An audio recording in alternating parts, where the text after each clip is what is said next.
Hello everyone, कैसे हैं आप सब। एक बार पुनः शिव कोचिंग क्लासेस पर स्वागत है। उम्मीद करता हूं आप सब अच्छे होंगे, मस्त होंगे, बेहतर होंगे, आपकी पढ़ाई बेहतर चल रही होगी।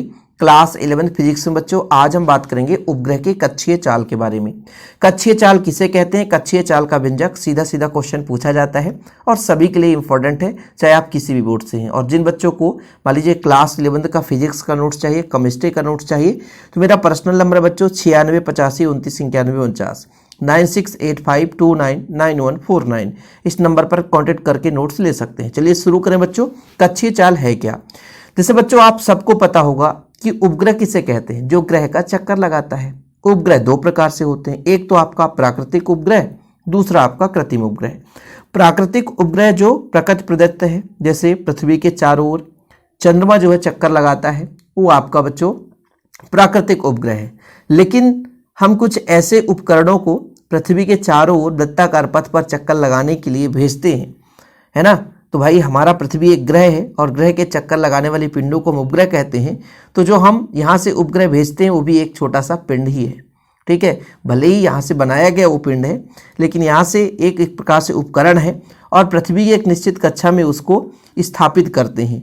तो उसे भेजने के लिए एक चाल की आवश्यकता होती है, एक वेग की आवश्यकता होती है। जिस चाल से भेजने पर पृथ्वी के चारों ओर एक निश्चित कक्षा में, है ना, हमारा उपग्रह स्थापित हो जाए, वो चाल आपका बच्चों कक्षीय चाल कहलाता है। क्या कहलाता है? कक्षीय चाल। देखो, पृथ्वी के परितः किसी निश्चित कक्षा में किसी उपग्रह को स्थापित करने के लिए आवश्यक जो चाल होता है वो कक्षीय चाल कहलाता है। सिंपल बच्चों, ये चीज़ तो क्लियर है। कहने का मतलब कक्षीय चाल का तात्पर्य है कि किसी भी हम उपग्रह को पृथ्वी के चारों ओर एक निश्चित कक्षा में स्थापित करना चाहते हैं। कहने का मतलब एक निश्चित कक्षा में ले जाकर छोड़ देते हैं, वो अपना गुरुत्व के कारण पृथ्वी के चारों घूमता रहता है। तो जिस चाल की आवश्यकता होती है कि उस चाल से उसे हम प्रक्षेपित करें जिससे वो अपनी कक्षा में स्थापित हो जाए, वो चाल आपका बच्चों क्या कहलाता है? कक्षीय चाल कहलाता है। डायग्राम आप समझ लो, डायग्राम का ही मेन खेल है बच्चों। आपका कैपिटल एम द्रव्यमान का पृथ्वी है, तो पृथ्वी की त्रिज्या कैपिटल आर है और एच ऊंचाई पर एक स्मॉल एम द्रव्यमान का बच्चों एक कोई भी आपका उपग्रह पृथ्वी के चारों ओर क्या है? घूम रहा है, अपनी कक्षा में स्थापित है। अब यदि मैं आपसे कह दूं कि पृथ्वी के चाहे सतह पे होता, चाहे पृथ्वी के ऊंचाई की ओर जाएगा, चाहे गहराई की ओर जाएगा, तो ये भी आपका स्मॉल द्रव्यमान, ये भी आपका एक पिंड है। उपग्रह भी आपका एक पिंड है बच्चों, जो कि पृथ्वी की तल से एच ऊंचाई पर है। और जो आपका कैपिटल एम पृथ्वी है, इसका भी एक प्रकार से पृथ्वी हमारा ग्रह है, पिंड है।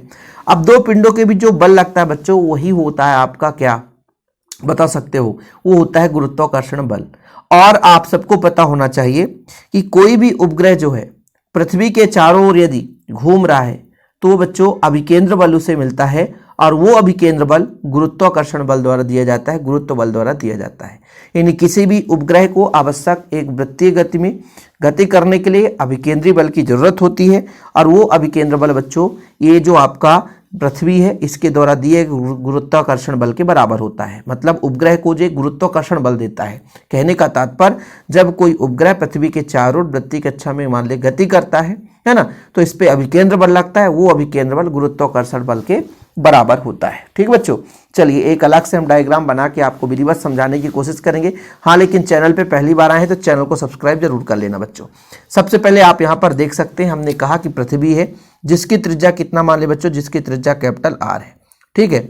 इसके एच ऊंचाई पर, ये पृथ्वी का तल है, इसके एच ऊंचाई पर बच्चों एक स्मॉल एम द्रव्यमान, मान लीजिए इसका वेग होगा कुछ ना कुछ, यहाँ पर स्मॉल एम द्रव्यमान का एक पिंड है, ठीक है। तो पृथ्वी के केंद्र से, मैं आपसे कह दूं कि पृथ्वी के केंद्र से टोटल ऊंचाई कितनी हो जाएगी बच्चों, तो इधर हमारा जो है आर है और आपका एच है, तो केंद्र मान के चलते हैं हमारा एम द्रव्यमान का एक हमारा पृथ्वी ही है। तो भाई साहब यहाँ से टोटल जो ऊंचाई है वो आप बता सकते हो कि यहाँ से यहाँ तक केंद्र से जो आपका उपग्रह है इसकी ऊंचाई कितनी हो जाएगी बच्चों, तो हो जाएगी आपका कैपिटल आर प्लस एच। कितना हो जाएगा? Capital R plus H. तो यहां पर आप लिख लो बच्चों, पृथ्वी के केंद्र से उपग्रह की दूरी, केंद्र से दूरी कितना होगा बच्चों, आप लोग सिंपल तरीके से बता सकते हो कि आपका केंद्र से है तो भाई पृथ्वी की आर तो त्रिज्या ही है और ऊंचाई कितना है? एच हो गया। तो पृथ्वी के केंद्र से उपग्रह की दूरी हो गई बच्चों आर प्लस एच। अब आप लोगों को बताना है कि अभिकेंद्र बल कितना लगेगा। तो अभिकेंद्र बल का सूत्र होता है mv²/r। हम पूरा आपको स्क्रीनशॉट लेने का समय देंगे, बिल्कुल निश्चिंत रहें, पूरा हम आपको दिखाएं कैसे लिखना है। पहले स्मॉल m द्रव्यमान का हमारे पास क्या है, एक उपग्रह पृथ्वी के तल से h ऊंचाई पर वो चारों ओर वृत्तीय कक्षा में v0, यहाँ पर आप v0 कह सकते हो, इसको हम v0 बोलते हैं बच्चों, इसके कक्षीय चाल से वो परिक्रमा करता है। तब यानी हम मान के चलते पृथ्वी का द्रव्यमान m है, त्रिज्या कैपिटल R है बच्चों। तो यहाँ पर हम आपसे कह सकते हैं कि केंद्र से ये आपका जो m द्रव्यमान का उपग्रह है इसकी दूरी हो गया r+h। अब यहाँ पर आप लिखोगे आवश्यक अभिकेंद्र बल, हम शॉर्टकट में लिखते हैं, बाकी आप लोगों को नोट्स का पूरा हम स्क्रीनशॉट देंगे। अभिकेंद्र बल कितना लगेगा बच्चों, तो अभिकेंद्र बल आप अपने से ही बता दो। तो अभिकेंद्र बल का सूत्र क्या होगा, mv²/r होता है। क्या होता है बच्चों, mv²/r। तो mv² यहाँ पर v0 या v0 जो भी पढ़ना है, नहीं तो लोग कमी ढूंढने लग जाते हैं। हम तो v0 ही पढ़ते हैं भाई साहब, हमको समझना है। अब चाल है, बेग है, v से रिप्रेजेंट करेंगे और है कुछ है ही नहीं, है ना। चलिए अब आपसे कह दूं गुरुत्वीय बल कितना होगा बच्चों, गुरुत्वीय बल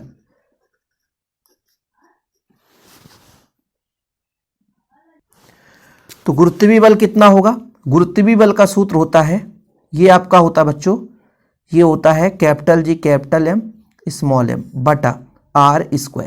ये गुरुत्वीय बल है।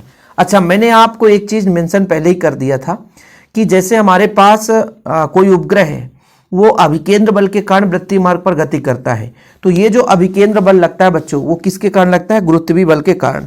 तो जो अभिकेंद्र बल का मान है वो गुरुत्वीय बल के बराबर होता है। अब आप लोगों को लगेगा सर नोट्स में कैसा रहता है, पूरा सिस्टमेटिक रहता है। देख लो कि भाई साहब स्मॉल m द्रव्यमान का एक उपग्रह पृथ्वी की तल से h ऊंचाई पर पृथ्वी के चारों वृत्तीय कक्ष में चाल v0 से परिक्रमा कर रहा है। माना पृथ्वी का द्रव्यमान m, त्रिज्या r है, तो केंद्र से दूरी इतना है, अभिकेंद्र बल इतना है, गुरुत्वीय बल इतना है। अब बच्चों स्थायी कक्षा के लिए जो गुरुत्वीय बल होगा अभिकेंद्र बल के बराबर होगा। ठीक है, कोई दिक्कत तो नहीं, जिसको भी स्क्रीनशॉट लेना होगा तो ले सकते हैं। संतुलन के लिए क्या बोला गया बच्चों, गुरुत्वीय बल जो होता है, जो गुरुत्वीय बल होता है, क्या होता है बच्चों, गुरुत्वीय बल। गुरुत्वीय बल जो है वो किसके बराबर होगा, अभिकेंद्र बल के बराबर होगा। गुरुत्वीय बल किसके बराबर होगा बच्चों, अभिकेंद्र बल। किसके बराबर होगा, अभिकेंद्र बल। चलो बताओ गुरुत्वीय बल कितना लिया आपने। गुरुत्वीय बल आपने अभी देख लिया कि गुरुत्वाकर्षण के नियम से कि क्या रखता बच्चों, ये आपका capital G capital M small m बटा का r²। और बच्चों यहाँ पर अभिकेंद्र बल होता है mv² बटा r। जो कट पिट रहा उसे काट दो, सीधा गोली मार दो, तो मार दो भैया, मार दो। कितना होगा, एक r से r कैंसिल हो गया, एक r से r कैंसिल हो गया, तो कितना बचेगा बच्चों, यहाँ पर बचेगा G capital M small m बटा r स्मॉल r है। यहाँ पर बचेगा बच्चों mv²। यहाँ पर तो कह दो सर आप ऐसे ही कर दिए। अच्छा, स्मॉल m से ये भी तो कट रहा है सर, तो बचा कितना, तो v² बचा आपका capital G capital M small r। वाह यार, तो हमारा r का मान है आपका, r का मान कहने का मतलब टोटल ऊंचाई, तो इसका मान है आपका, ये भाई पेन भी धोखा दे रहा, चलो कोई बात नहीं, पेन धोखा नहीं देना भैया, r के जगह कैपिटल R+h, क्योंकि इतनी ऊंचाई पर है। r का मतलब होता है दो पिंडों के बीच की दूरी। ठीक है, तो आप लोग इतना लिख सकते हो। अब थोड़ा देखना, वर्ग है बच्चों, पक्षांतर होगा तो वर्गमूल लगता है, तो ये वर्गमूल लग गया G कैपिटल M R+h। जी हाँ बच्चों, ये भी आपका क्या हो गया, एक समीकरण हो गया। इसको हम क्या कह सकते हैं, इसको कह सकते हैं एक प्रकार से कक्षीय चाल के लिए सूत्र है। ये नहीं है कि कक्षीय चाल के लिए व्यंजक नहीं, ये भी कक्षीय चाल के लिए व्यंजक है। लेकिन यदि गुरुत्वीय त्वरण G हो, तो भाई साहब आप लोगों ने पढ़ा होगा कि गुरुत्वीय त्वरण G हो तो G बराबर होता है कैपिटल G कैपिटल M बटा r²। जब पक्षांतर करेंगे बच्चों तो कैपिटल G कैपिटल M बराबर आ जाएगा, इसका पक्षांतर करेंगे तो GR², यानी इसके जगह हम इसको रख सकते हैं समीकरण 1 से। ठीक है बच्चों, समीकरण 1 से वैल्यू पुट कर दो तो v0 बराबर कितना आएगा, v0 या v0 जो भी पढ़ना हो, यहाँ पे हो जाएगा आपका GR² बटा R+h। जी हाँ बच्चों, ये भी आपका एक किसका व्यंजक है, ये भी आपके कक्षीय चाल का व्यंजक है, ये भी आपके कक्षीय चाल का व्यंजक है। ओके, किसी को कोई प्रॉब्लम भी होगी तो क्या कर सकते हैं, जो नहीं पढ़ेगा। ठीक है, यहाँ तक क्लियर बच्चों। यदि इसको पक्षांतर करते, पक्षांतर नहीं, वर्ग है और वर्गमूल है तो r बाहर आ जाएगा क्योंकि स्क्वायर लगा है, बाकी तो अंदर ही रहेंगे। ठीक है, इसको आप समीकरण 3 दे सकते हो, जो भी देना है दे सकते हो। अब बच्चों मान के चलते हैं कि यदि पृथ्वी के नजदीक द्रव्यमान का एक उपग्रह होता, बिल्कुल नजदीक, तो जो आपका टोटल ऊंचाई है वो हम r ही मानकर चलते। यदि मान लीजिए कि उपग्रह पृथ्वी के निकट हो, उपग्रह है, ठीक है, उपग्रह पृथ्वी के निकट हो,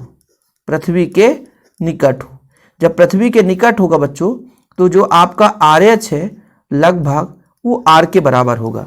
इस स्थिति में समीकरण 2 से देखना जरा बच्चों, ये GR² ही है, r प्लस h की जगह r करते तो एक r से r कट जाता तो V0 बराबर √GR।